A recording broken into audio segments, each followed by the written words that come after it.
اللہ کے رحمت کے فرشتے تمہاری طرف آئیں گے. آپ چاہتے ہیں آپ کے گھر میں رحمت نازل ہو, قرآن پڑھیں. آپ چاہتے ہیں آپ کی دکان میں رحمت نازل ہو, وہاں قرآن پڑھیں. آپ چاہتے ہیں میری ذات پر میرے ساتھ رحمت کے فرشتے رہیں, آپ جب موقع ملے تلاوت قرآن کریں. بڑی مشہور حدیث ہے, حضرت اسید بن حفیر رضی اللہ تعالیٰ عنہ ایک بار قرآن پڑھ رہے تھے. قرآن جیسے پڑھنا شروع کیا تو آپ کا باہر گھوڑا بندھا ہوا تھا, ہارس, وہ اچھلنے لگا.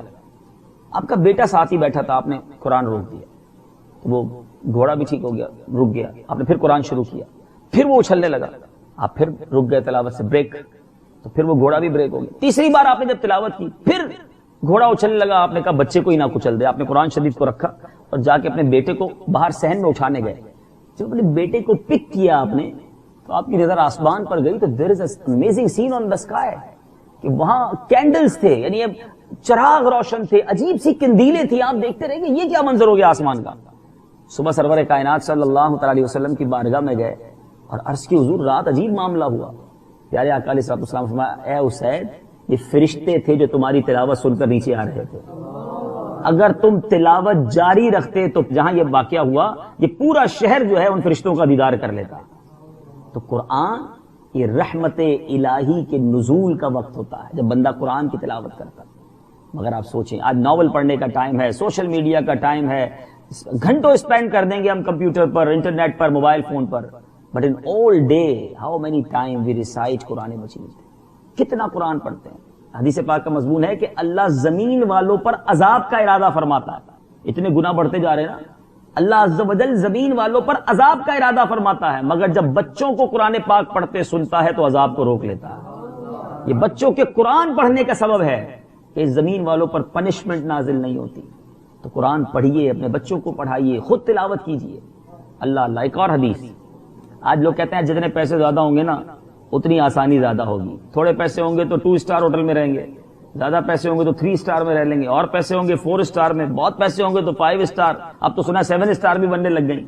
جتنے پیسے زیادہ بندہ اپنی لگژریز بڑھاتا جاتا ہے. اکانومی میں سفر کرنے والا بزنس کلاس میں چلا جاتا ہے, بزنس کلاس فرسٹ کلاس میں چلا جاتا ہے. بٹ یو نو دیر از اے درجات, دیر از a scale, there is a grades ان جنہ. جنت کے بھی درجے ہیں, اور جنت کے درجے کیسے بڑھیں گے. حضرت سیدنا ابو سلیمان خطابی فرماتے ہیں کہ روایت میں آتا ہے قرآن کی جتنی آیتیں ہیں نا جنت کے درجات بھی اتنے ہی ہیں, جنت کے گریڈز اتنے ہیں جتنی قرآن کی آیتیں ہیں. قاری سے, قرآن کے قاری سے قیامت کے دن کہا جائے گا آیتیں پڑھتا جا, جتنی آیتیں پڑھتا جائے گا اتنے درجے وہ طے کرتا چلا جائے گا. جنت کے اتنے اسکیل اس کے بڑھتے چلے جائیں گے. تو اب سوچئے میرے پیچھے اسلامی بھائیوں, جس کے دل میں قرآن ہی نہیں ہوگا, جس کو قرآن پڑھنا ہی نہیں آتا ہوگا, جو قرآن سے دوستی ہی نہیں رکھے گا, وہ کدھر جائے گا. اور قرآن ایسا دوست ہے, قرآن چھوڑنے والا دوست نہیں ہے. جس نے قرآن کو تھام لیا نا قرآن اسے نہیں چھوڑتا, مرنے کے بعد بھی قرآن اس کا ساتھ دیتا ہے. آج اگر ہم اپنے موبائل فون کو چیک کریں تو اگر کوئی چیک کرے کہ جناب فیس بک 15 منٹس اگو, وہ بھی اس لیے کہہ رہا ہوں کہ 15-20 منٹ ہو گئے اجتماع بیان کو شروع ہوئے ہوئے. اچھا جناب what's app 17 minutes ago on line تھے ہم. اچھا جناب پھر دوسرا فلاں Google 20 minutes ago online, last online 20 minutes, 15 minutes, 12 minutes, مختلف software, Skype, WhatsApp, Facebook, Twitter, blah blah بلا, پتہ نہیں کتنے سافٹ ویئر آن ہوں گے. قرآن لاسٹ آن لائن لاسٹ رمضان, پچھلے رمضان میں قرآن آن لائن کیا تھا, اب نہیں. اینڈ وین یو ڈائی, جب دنیا سے جاؤ گے, every soft where become of line and Quran become on line. جس نے قرآن پڑھا ہوگا نا قرآن قبر میں بھی ساتھ جانا ہے, وہ پڑھو, وہ جس سے دوستی کرو جس نے قبر میں بھی کام آنا ہے. حدیث پاک سنا رہا ہوں, نبی پاک علیہ الصلوۃ والسلام فرماتے ہیں کہ حدیث پاک کا مضمون ہے کہ قرآن دنیا سے جانے کے بعد بندے کے اللہ عز و جل سے فرمائے گا کہ اللہ اس بندے نے میری تلاوت کی تھی, میری وجہ سے یہ راتوں کو جاگا تھا, اے اللہ میری شفاعت اس کے حق میں قبول فرمائے. رمضان اور قرآن کی شفاعت رب بندے کے حق میں قبول فرمائے گا. لیکن شفاعت تو جب ہوگی نا جب قرآن سے دوستی کی ہوگی, جب قرآن پڑھا ہوگا, جب قرآن, اتنی موٹی موٹی کتابیں ہمیں یاد ہیں, ہم پڑھتے ہیں, بہت سارے ڈاکٹرز یہاں پر آئے ہیں, انجینئرز آئے ہوں گے, اور بڑی بڑی ڈگری حاصل کرنے والے لوگ آئے, آپ نے بڑی تعلیم حاصل کی, مگر قرآن کتنا پڑھا آپ نے؟ آپ کو قرآن صحیح پڑھنا, یہ الگ ایشو ہے, میں انشاءاللہ اس کو ڈسکس کرتا ہوں. ایک تو قرآن پڑھتے نہیں ہیں, یہ ایک الگ پرابلم ہے, اور پڑھتے ہیں تو صحیح نہیں پڑھتے, یہ دوسرا پرابلم ہے. یہ بہت ضروری ہے باتیں سمجھنا. ایک اور حدیث پاک, اب جو بچوں کو پڑھا رہے ہیں, اب آتے ہیں تھوڑا سا اپنے بچوں کی تربیت کیسی کرنی ہے, بہت اچھی بات ہے. اگر آپ کا بچہ شریعت کے تقاضوں کے مطابق گناہوں سے بچ کر دنیاوی تعلیم حاصل کرتا ہے، it's okay, we are not discouraging the worldly knowledge, but اگر بچے کو صرف دنیا ہی پڑھاتے رہے اور قرآن نہ پڑھایا، حدیث نہ پڑھائی، دین نہ پڑھایا، تو پھر سوچیے ہم کرنے کیا جا رہے ہیں۔ حالانکہ حدیث پاک سنیے، وہ خوش نصیب ماں باپ جن کے بچے قرآن کے حافظ، عالم دین اور دین کا علم سیکھنے والے ہیں۔ نبی پاک فرماتے ہیں کہ جس نے قرآن پڑھا اور اسے سیکھا اور اس پر عمل کیا، اس کے والدین کو قیامت کے دن ایک ایسا تاج پہنایا جائے گا، on the day of judgment, crown, ایک ایسا تاج ان کے والدین کو پہنایا جائے گا جس کی چمک سورج کی طرح ہوگی۔ He is shining like a sun on the day of judgment. The parents of that particular son which learn Quran, practice Quran، پھر کیا ہوگا؟ اس کے والدین کو 2 حلے پہنائے جائیں گے، جنتی لباس پہنائے جائیں گے، اس کی قیمت یہ ساری دنیا ادا نہیں کر سکتی۔ اچھا وہ پوچھیں گے کہ ہمیں یہ لباس کیوں پہنایا گیا، یہ عزت کیوں عطا کی گئی؟ تو انہیں بتایا جائے گا تمہارے بچوں کے قرآن کے تھامنے کی وجہ سے، تمہارے بچوں کو قرآن تم نے سکھایا تھا، تمہارے بچوں نے قرآن سیکھا تھا، آج تمہیں عزت کا تاج پہنایا جا رہا ہے۔ دیر از نو حدیث، پوری حدیث کی ساری کتابوں میں آپ یہ حدیث نہیں دکھا سکتے کہ کسی کا بچہ پی ایچ ڈی ہولڈر ہوگا تو قیامت کے دن والد کو تاج پہنایا جائے گا، کسی کا بچہ ڈاکٹر ہوگا تو جناب اس کے والد کو جنتی لباس پہنایا جائے گا۔ Again I am saying, I am not discouraging, میں دنیاوی تعلیم کے ہم خلاف نہیں ہیں، ہاں اس کی جو شرعی باؤنڈریز کے ہٹ کے تعلیم حاصل کر رہے ہیں وہ تو بالکل درست نہیں ہے، لیکن ہم اپنے بچوں کو قرآن کیوں نہیں سکھاتے؟ ہمیں کیوں ان کو ایک اچھا انسان نہیں بناتے؟ اور یہ بہت ضروری ہے، اور یہ جب ہوگا جب ہم قرآن کو پکڑیں گے، جب ہم قرآن پڑھیں گے، ہم قرآن سمجھیں گے، تو انشاءاللہ obviously بچوں کو بھی سکھائیں گے، انہیں بھی بتائیں گے۔ ایک آخری حدیث اور پھر میں نے آج آپ کو قرآن کا ایک خوبصورت واقعہ بھی سنانا ہے۔ پہلے تھوڑا سا یوں سمجھیے کہ آپ کا مائنڈ میک کر رہا ہوں کہ قرآن سے دوستی کتنی ضروری ہے، قرآن کے فضائل کتنے زیادہ ہیں۔ ایک خوبصورت حدیث، نبی پاک علیہ الصلوۃ والسلام کے جو کلام ہے نا اتنے باکمال ہیں، کئی جگہوں پر پیارے آقا نے بہت خوبصورت ایگزامپلز یوز کیے ہیں ہمیں سمجھانے کے لیے، مثالوں کے ذریعے سمجھایا گیا، کیونکہ ہماری عقل، ہمارا ادراک، ہماری سمجھ ایسی ہے کہ اگر ہمیں کوئی مثال کے ذریعے سمجھا دے نا تو بات یاد رہ جاتی ہے۔ قرآن پڑھنے والے مومن کی مثال سنگترے کی طرح ہے۔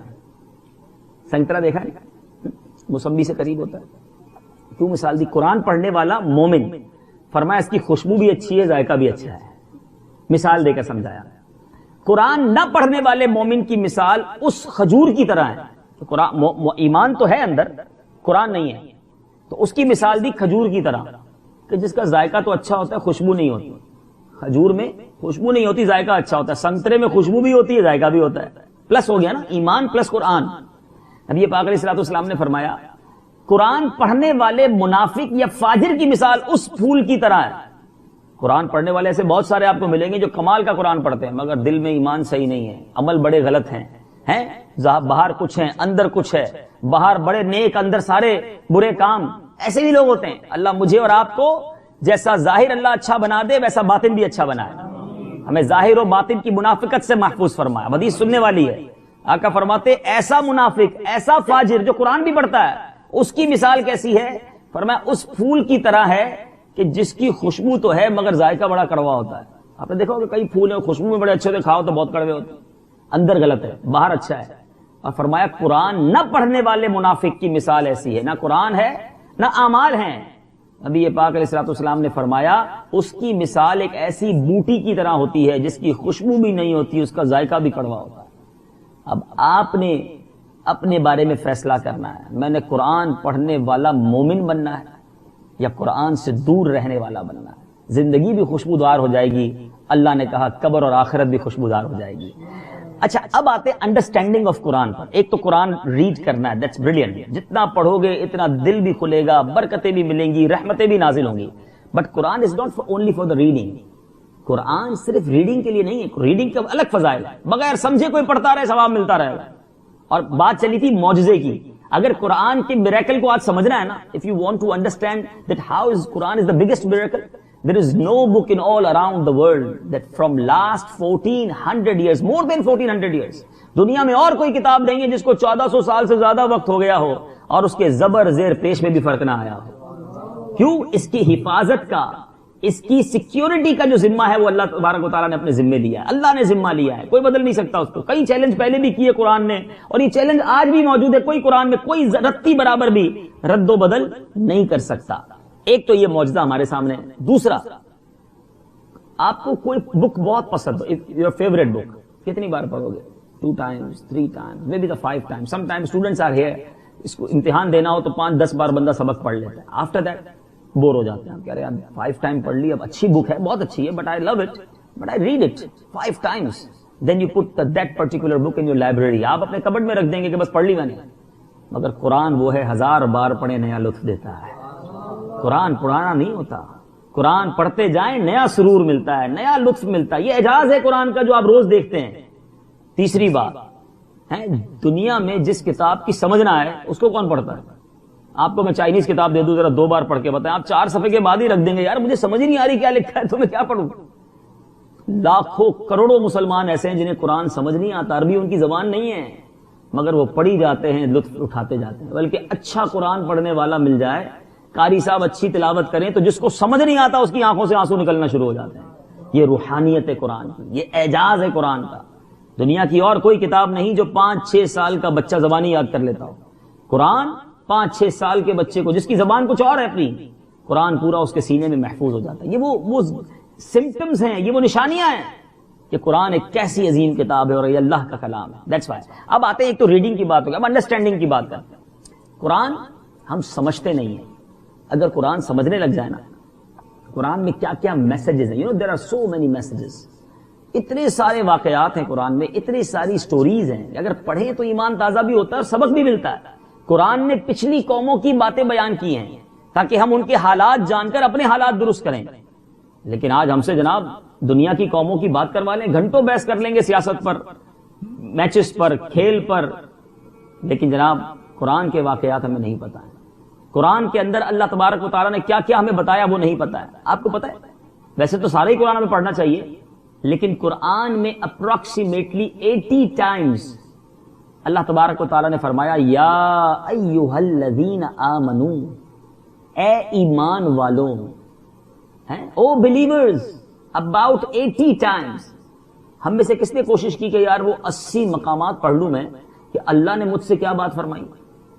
ان 80 مقامات کے بارے میں بھی ہمارے پاس ٹائم نہیں ہے. کیا یہ جواب چلے گا قیامت کے دن اللہ کی بارگاہ میں, یا اللہ ملائیشیا میں رہتا تھا, very busy life, have no time to read قرآن, نو ٹائم ٹو انڈرسٹینڈ قرآن, چلے گا یہ جواب؟ اللہ کو یہ جواب دو گے کہ یا اللہ میں مصروف تھا, میں قرآن نہیں پڑھ سکا. یہ قرآن ہمارے لیے نازل ہوا ہے اور ہم سے بات کی ہے قرآن نے. آپ یہ ملائیشیا میں بہت سارے میرے سامنے پاکستانی بیٹھے ہیں, انڈین ہوں گے, بنگالی ہوں گے, جو بھی آئیں, آپ اپنے وطن میں نہیں ہیں. You are far from your family اور یو فرام یور کنٹری, آپ دور ہیں اپنی فیملی سے. اب آپ تھوڑا سا ریئلائز کریں کہ آپ ابھی اتنے دنوں کے بعد اپنی فیملی کو, پہلے تو لوگ خط لکھتے تھے, ٹھیک ہے نا, اب تو خط کا زمانہ چلا گیا, واٹس ایپ ہے یا ای میل ہے یا واٹ ایور, آپ انٹرنیٹ کے ذریعے اپنا پیغام دیتے ہیں. تو آپ نے کوئی بڑی محبت کے ساتھ بچوں کے لیے, فیملی کے لیے کوئی 2-3 منٹ کا میسج تیار کیا اور انہیں بھیجا, اور 1-2 دن بعد ان سے پوچھا وہ میں نے میسج بھیجا تھا وہ مل گیا, اور فیملی والے جواب دے یس وی ریسیوڈ اٹ, ہمیں ملا تھا میسج. سن لیا آپ نے؟ کہ نہیں, سننے کا ٹائم نہیں ملا. سچ بتاؤ کیسا لگے گا؟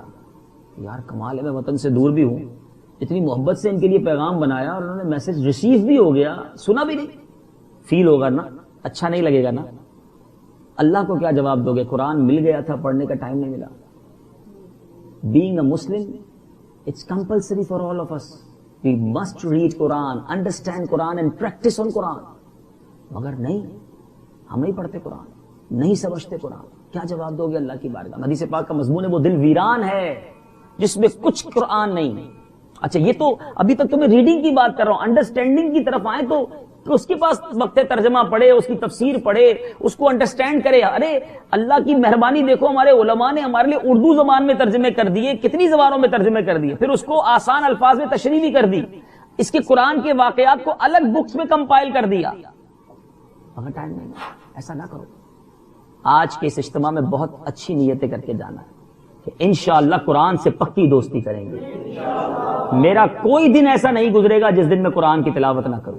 کچھ نہ کچھ میری آنکھیں قرآن دیکھیں, کچھ نہ کچھ میری زبان قرآن پڑھے, کچھ نہ کچھ میرے کان قرآن سنیں. کیا بات ہے اللہ کے کلام. بہرحال تو اب تھوڑا اور شوق پیدا ہو, تھوڑی اور قرآن کے بارے میں آگاہی پیدا ہو, اس نیت سے ایک مختصر واقعہ, بہت سارے واقعات ہیں, مور دین 100 واقعات ہیں, یہ بتا دوں قرآن میں 100 سے زیادہ ایسے واقعات ہیں جو سبق آموز اور بڑے انٹرسٹنگ بھی ہیں. اب بچے بیٹھے ہیں یہاں پر، ہم اپنے بچوں کو دیگر سٹوری سناتے ہیں، اگر قرآن کے واقعات سنائیں، اور اللہ کی رحمت سے آپ کے مدنی چینل پر آئے دن قرآنی واقعات سنائے جاتے ہیں تاکہ لوگ مختصر سے وقت میں کچھ سیکھ لیں۔ ایک واقعہ وہ ہے جو پاسٹ سے بھی تعلق رکھتا ہے اور فیوچر سے بھی تعلق رکھتا ہے۔ One of the amazing we can say the historical events of Islam on the world, یہ اس دنیا کا ایک عجیب واقعہ ہے جو دنیا کے ماضی سے بھی تعلق رکھتا ہے، ہمارے ماضی سے بھی تعلق رکھتا ہے، ہمارا فیوچر سے بھی تعلق رکھتا ہے۔ اور وہ کیا ہے؟ وہ ہے حضرت ذوالقرنین کا واقعہ۔ حضرت ذوالقرنین کا نام جو ہے وہ سکندر ہے۔ یہ حضرت خضر علیہ الصلوۃ والسلام کے خالہ زاد بھائی ہے۔ He was the cousin of حضرت خضر علیہ الصلوۃ والسلام۔ حضرت خضر علیہ الصلوۃ والسلام ان کے وزیر اور جنگلوں میں علم بردار رہے ہیں۔ یہ حضرت سام بن نوح علیہ الصلوۃ والسلام کی اولاد میں سے ہے۔ حضرت ذوالقرنین کا میں تعارف بیان کر رہا ہوں، اور یہ ایک گڑیا کے اکلوتے فرزند ہیں۔ حضرت ابراہیم علیہ الصلوۃ والسلام کے دست حق پر انہوں نے اسلام قبول کیا، مدتوں ان کی صحبت میں رہے، اور حضرت ابراہیم علیہ الصلوۃ والسلام نے ان کو کچھ وصیتیں فرمائی تھی۔ صحیح قول یہی ہے کہ حضرت ذوالقرنین نبی نہیں ہے بلکہ ایک بندہ صالح تھے جو ولایت کے مرتبے پر فائز ہیں۔ اچھا، یہ ذوالقرنین کیوں کہلایا؟ نام تو سکندر تھا۔ ذوالقرنین دو سینگوں والا، اس کے عربی کے اردو میننگ یہ بنتے دو سینگوں والا۔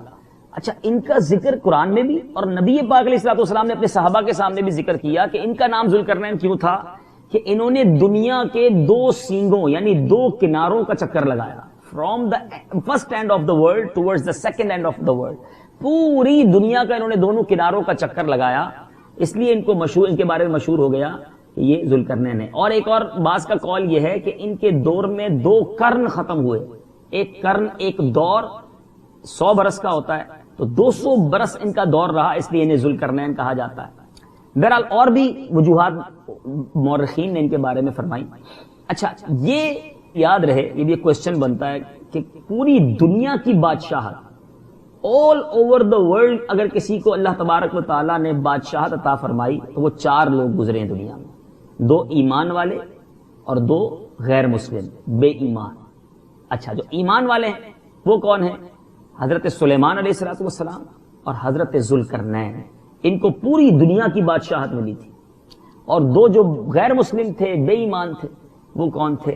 ایک نمرود اور دوسرا بخت نصر۔ یہ 4 لوگوں کو ساری دنیا کی بادشاہت ملی، اور تمام روئے زمین میں ایک 5ویں بادشاہ بھی اس امت میں ہونے والے ہیں، ابھی ہوئے نہیں ہیں، جو آنے ہیں، اور وہ ہیں حضرت امام مہدی رضی اللہ تعالیٰ عنہ۔ He will be the 5th king of the world, we can say, پوری دنیا کے بادشاہت انہیں ملے گی۔ اچھا، اب ذوالقرنین رضی اللہ تعالیٰ عنہ کے 3 سفر قرآن میں لکھے ہیں، قرآن نے ان کے 3 سفر بیان کیے۔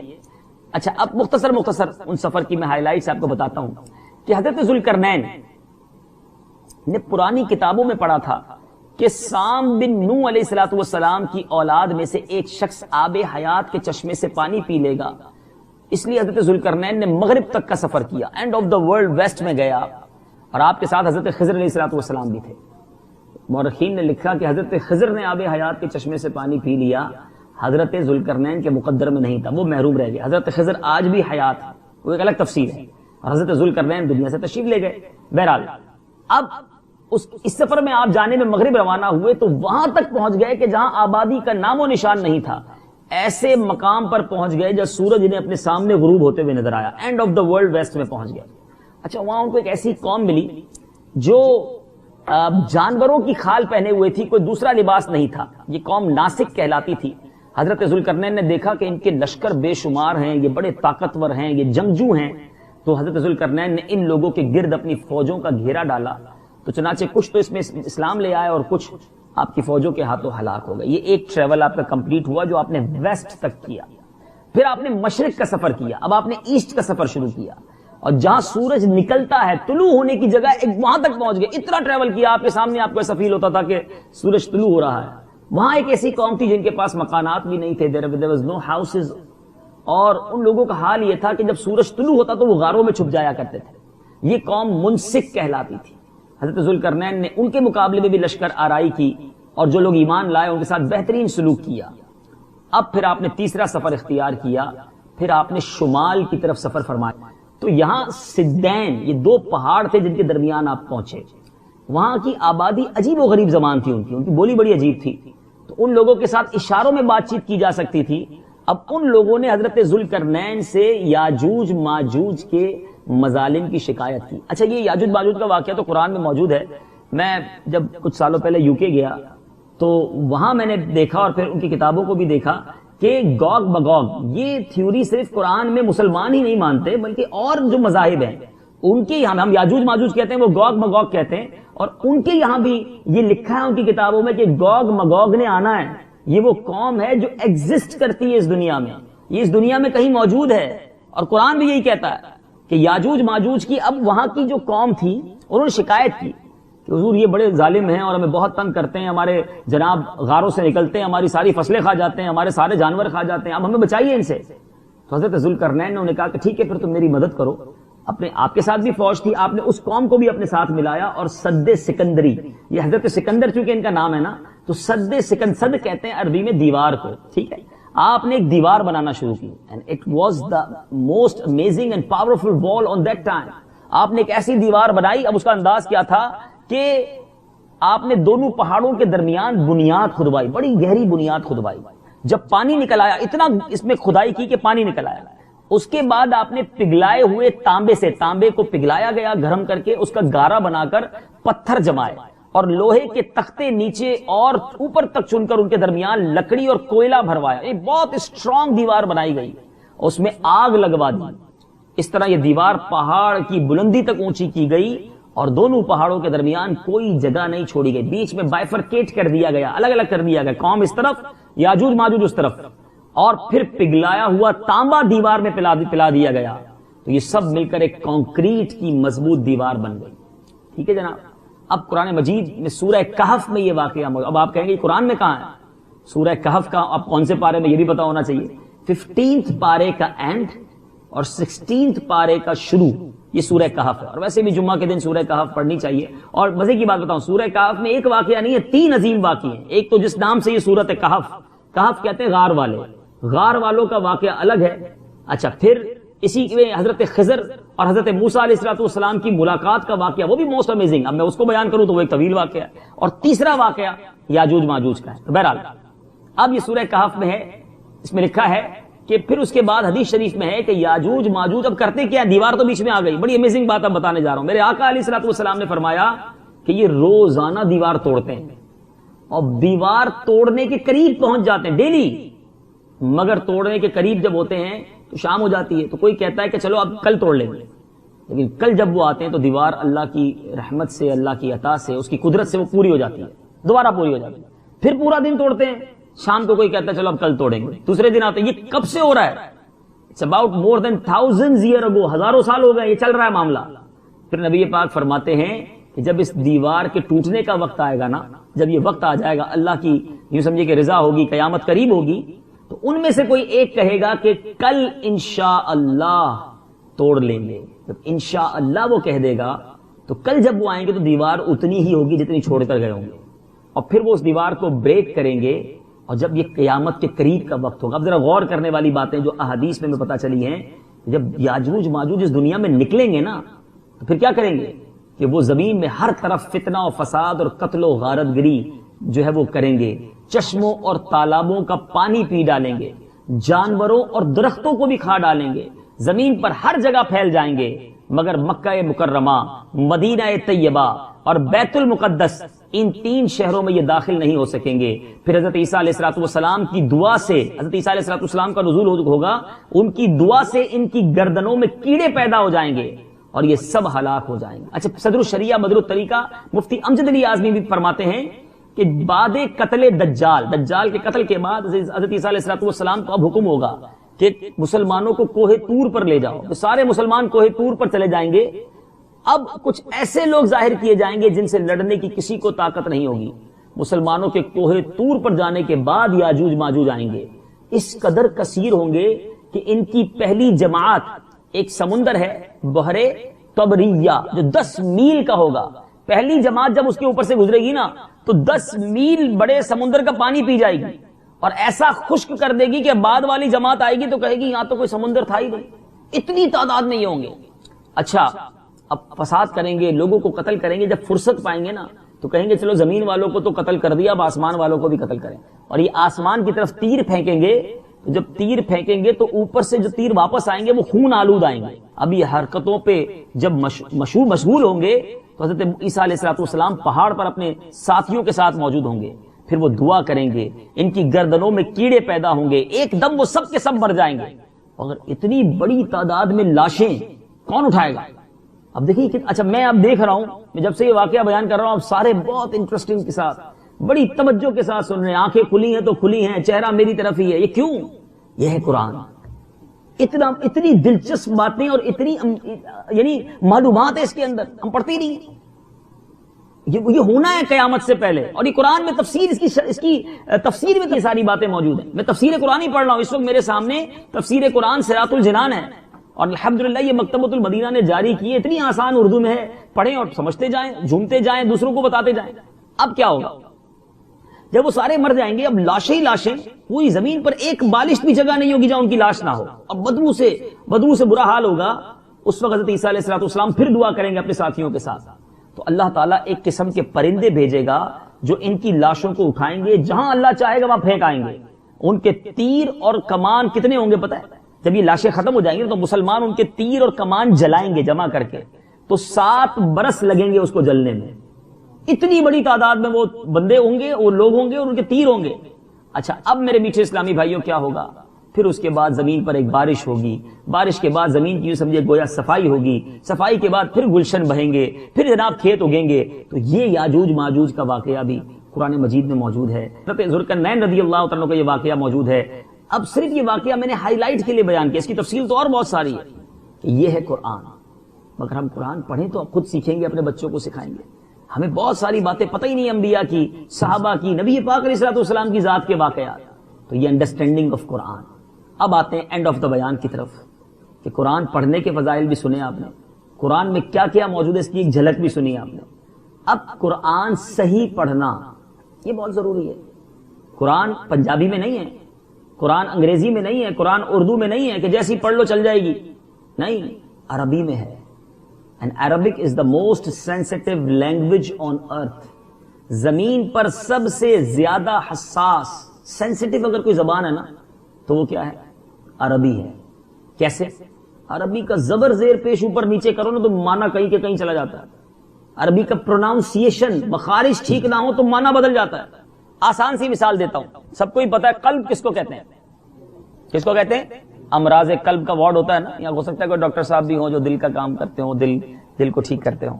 بہرحال تو قلب کہتے ہیں دل کو، سب کو پتا ہے نا. اب قاف سے قلب آتا ہے. اب اسی قلب کو چھوٹے کاف سے پڑھ دیں، قلب، ڈنڈی والا کاف جس کو بولتے ہیں. اب کیا معنی بن جائے گا؟ کتا. قلب دل اور قلب کتا، اتنا فرق. ہاں عربی میں اتنا فرق ہو جاتا ہے. اب قاف اور کاف، جو قرآن میں موٹے قاف کی جگہ کاف پڑھتا ہوگا اس کا معنی کدھر جاتا ہوگا؟ ہا اور ہا دونوں میں فرق ہے. ایک حلوے والی ہا ہے، ایک ہاتھی والی ہا ہے، ٹھیک ہے نا، لیکن پروناؤنسیشن الگ ہے. الحمدللہ رب العالمین روزانہ ہی پڑھتے ہیں نا. تمام تعریفیں اللہ تعالیٰ کے لیے جو جہانوں کا رب ہے، ٹھیک ہے، معنی بھی پتہ ہے. الحمدللہ رب العالمین کوئی پڑھتا ہو، پتہ کیا معنی بن جائے گا؟ تمام شعلے اور برائیاں اللہ کے لیے. اب جو نماز میں یہ پڑھ رہا ہے اس کو نماز فائدہ دے گی. قل هو اللہ احد، کہو کہ اللہ ایک ہے. سب کو معنی بھی پتہ ہے. قل کہو، قل کا معنی کیا ہے؟ کہو. اب اسی قل کو چھوٹی کاف سے پڑھ دے ڈنڈی کے ساتھ، قل، معنی بن جائیں گے کھاؤ. احد ایک ہے، احد بزدل ہے. اب بتاؤ، جو اللہ کو نماز میں یہ کہہ رہا ہو یا تلاوت کر رہا ہو، کئی لوگ ملتے کہتے ہیں میں 20 سال سے قرآن پڑھ رہا ہوں یار، کوئی برکت نہیں ملتی، بیماریاں دور نہیں ہوتی، پریشانیاں دور نہیں. آپ تو قرآن کے اتنے فضائل بیان کرتے ہو، میں تو روز قرآن پڑھتا ہوں. وہ صحیح پڑھتے ہو کہ نہیں پڑھتے ہو؟ اچھا پھر ایسے لوگوں کو سمجھائیں نا تو وہ کہتے ہیں یار اللہ معاف کرنے والا ہے، آپ مولویوں نے دین اتنا مشکل بنا دیا ہے، تھوڑے سے فرق سے کیا ہو جاتا ہے. اچھا جناب، پتہ ہے سائنس نے ترقی کی نا، ہمارے کام بڑے آسان کر دیے، پہلے نہیں سمجھتے تھے لوگ. اب چلو آپ کو آپ کی زبان میں سمجھا دیتا ہوں، ٹھیک ہے جناب. سب کے موبائل میں کوئی نہ کوئی پاسورڈ لگا ہوا ہوگا، ای میل پر لگا ہوا ہوگا, موبائل پر لگا ہوا ہوگا, اپنی پکچرز پہ لوگ لگاتے ہیں. بہرحال جو بھی آپ کے پاسورڈ ہیں, یہ بلکہ ان کے گھر میں وائی فائی ہو تو وائی فائی کا وہ پاسورڈ مانگ لیتے ہیں. آج کل تو طبیعت بعد میں پوچھتے ہیں, پہلے وائی فائی کا پاسورڈ پوچھتے ہیں. تو بہرحال پاسورڈ لگانے کی سب کی عادت ہے, ٹھیک ہے. آپ کو کوئی بتایا یار ذرا یہ پاسورڈ بتائے, بیچ میں جو ہے نا ایک کیپٹل ورڈ بھی ہے, آپ سارے اسمال ڈالو گے تو پاسورڈ اوکے ہو جائے گا؟ نہیں ہوگا نا. حالانکہ وہی لکھا تھا, لیکن چھوٹے کی جگہ بڑے کی جگہ چھوٹا لکھ دیا تھا. آپ کہیں گے نہیں, جہاں بڑا کیپٹل ورڈ لکھنا ہے وہ بڑا ہی لکھنا ہے, جہاں چھوٹا لکھنا ہے وہ چھوٹا ہی لکھنا ہے. اچھا چلو ایک کام کرو, پورا پاسورڈ سیم ہی لکھنا, بیچ میں ایک نقطہ لگا دو, کھل جائے گا. ویب سائٹ کھلے گی, کوئی آپ کا سافٹ ویئر کھلے گا؟ نہیں کھلے گا. اچھا تھوڑا نقطہ بھی نہیں لگاتے, چلو چھوڑ دو, تھوڑا اسپیس دے دیتے ہیں. جو آپ نے لکھا اس میں ایک اسپیس صرف بڑھا دو, اب کھلے گی ویب سائٹ؟ نہیں. آپ کہیں گے یار عجیب بات کر رہے ہو, اتنا بھی نہیں پتا آپ کو مولانا صاحب. وہ جیسا ہے ویسا ہی لکھنا پڑے گا, نہ کیپس چلے گا, نہ ڈاٹ چلے گا, نہ اسپیس چلے گا. اتنا بھی نہیں پتا آپ کو؟ چلو یہی تو سمجھانا چاہ رہا ہوں بھائی, کہ جیسا قرآن نازل ہوا ہے ویسا ہی پڑھنا پڑے گا. جو عربی کے مخارج ہیں وہی پڑھنے پڑیں گے, نہ اس میں نقطہ بڑھائیں گے نہ نقطہ گھٹائیں گے, نہ بڑا بنائیں گے نہ چھوٹا بنائیں گے. جو لکھا ہے قاف کو قاف پڑھنا پڑے گا, کاف کو کاف پڑھنا پڑے گا, ہا کو ہا پڑھنا پڑے گا, ہا کو ہا پڑھنا پڑے گا. باقی دنیا میں سب سیدھے کرو گے کام. قرآن میں کہیں گے اللہ معاف کرنے والا ہے, کوئی بات نہیں یار سب چلتا ہے. نہیں چلے گا بھائی, یہ قرآن ہے, یہ عربی زبان میں نازل ہوا ہے. قرآن کو قرآن کے لہجے میں پڑھنا ہوگا.